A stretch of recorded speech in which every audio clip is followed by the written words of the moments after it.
Tapi kalau orang paham syariat itu bisa sekejap selesai. Kenapa? Sebelum saya nikah, saya bilang sama istri saya, "Dek, ada satu hadis yang kamu harus hafalkan dari Baihaqi.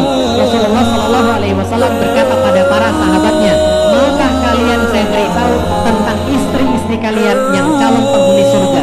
Itu kalau beliau baca istri-istri kalian, kalau saya baca istri kalian. Itu bukti bahwa beliau beradikal pada saya. Yang pertama kata Rasulullah, yang pertama adalah yang penyayang, yang lembut tutur katanya, yang bisa ngurusin anak-anaknya, itu yang pertama. Yang kedua, yang banyak anak. Yang banyak anak berarti lebih daripada dua. Karena Ustaz, BKKBN bilang dua anak cukup. BKKBN sudah tobat. Sekarang ganti oleh BKKBN. Gantinya bukan lagi dua anak cukup, tapi dua anak lebih baik. Mas, dua anak lebih baik. Jadi harus lebih daripada dua. Itu adalah program pemerintah. Jelas ya? Dua anak lebih baik. Nah, itu yang kedua, banyak anak. Berarti 3 ke atas. Beliau sudah masuk lah, kira-kira gitu ya. Nah, saya alhamdulillah anak saya 4 gitu kan ya. Oh, itu maksudnya Ustaz kalau foto begini terus? Bukan, ini imajinasi. Paham maksudnya? Kalau ini realita. Baik, namun yang kedua adalah banyak anak. Yang ketiga adalah kata Rasulullah yang paling bermanfaat buat suaminya. Ya, kalau suaminya di rumah, menyenangkan bagi suaminya. Kalau suaminya pergi, dia menjaga dirinya di hadapan Allah Subhanahu wa Ta'ala. Yang keempat, yang paling penting, kalau dia marah sama suaminya atau suaminya yang marah kepada dia, maka segera istrinya, baik dia yang marah atau suaminya yang marah, dengerin baik-baik, dia marah atau suaminya yang marah, dia segera menghambur depan tulang suaminya, lalu dia berkata, "Wahai suamiku, aku tidak bisa memejamkan mata sebelum engkau memberi aku."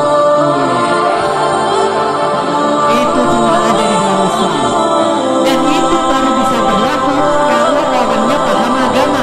Lah kalau orangnya paham agama kayak saya sama istri saya, "Dek, ini ingat hadisnya?" Langsung yang terjadi berikutnya episode yang sudah kita tahu sama-sama. Tapi kalau istrinya nggak taat, kalau dia bilang, "Ini, kamu ingat hadisnya?" Terus dia bilang, terus dia harus bilang gitu, nah sekalian, dia nggak ngerti. Kenapa? Karena dia nggak ngerti agama. Ini dalam pernikahan. Maka balik lagi ke kakak saya bilang sama ibu saya, "Nih, Freddy mau masuk Islam." Ibu saya terpukul banget. Kenapa? Dia kecolongan sama saya dan dia nggak ngira bakal kecolongan sama kakak saya. Dia bilang, "Lik, kamu jangan paksa-paksa kakakmu masuk Islam ya." Saya bilang, "Saya nggak